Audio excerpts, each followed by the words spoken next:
Vous et vos élèves utilisez tous les jours des images, des vidéos, des musiques trouvées sur Internet pour vos cours, vos exposés, votre ENT. Mais avez-vous vraiment le droit de les réutiliser et de les partager? En 2 minutes, voyons comment les licences Creative Commons peuvent sécuriser vos pratiques. Par défaut, une ressource trouvée en ligne est protégée par le droit d'auteur. Ce n'est pas parce qu'elle est visible qu'on peut la copier ou la modifier librement. Les licences Creative Commons sont un moyen pour l'auteur de dire clairement « Voici ce que tu as le droit de faire avec mon œuvre ». Première idée clé, le pictogramme BY.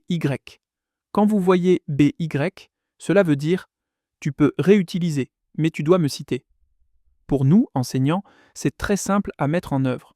Sous la diapo ou en fin de vidéo, on indique le nom de l'auteur, le titre de la ressource, la licence et le lien si possible. C'est exactement ce que l'on demande aussi à nos élèves dans leurs exposés.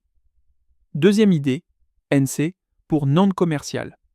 Avec NC, vous pouvez utiliser la ressource en classe, dans vos diaporamas, sur l'ENT, pour un site d'établissement, tant que ce n'est pas dans un cadre commercial. En clair, cours, évaluation, projet, partage entre collègues, c'est OK. En revanche, pas pour un manuel vendu, une formation payante ou une chaîne monétisée. Troisième idée, peut-on modifier la ressource?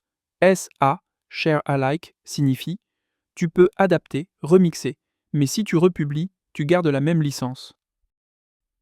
ND, no dérivative, signifie tu peux utiliser la ressource telle qu'elle, mais tu ne la modifies pas.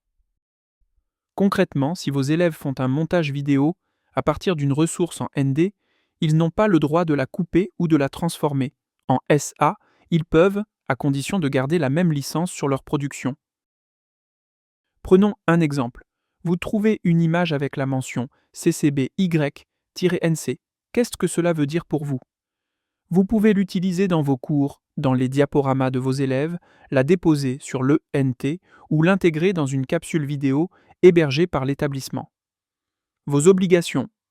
Citer correctement l'auteur et la source, et ne pas en faire un usage commercial. Il vous faut retenir une chose, c'est que chaque ressource a une licence, et que cette licence précise les droits de chacun. En repérant les licences Creative Commons, vous protégez vos élèves, vos propres productions, et vous facilitez la mutualisation entre collègues.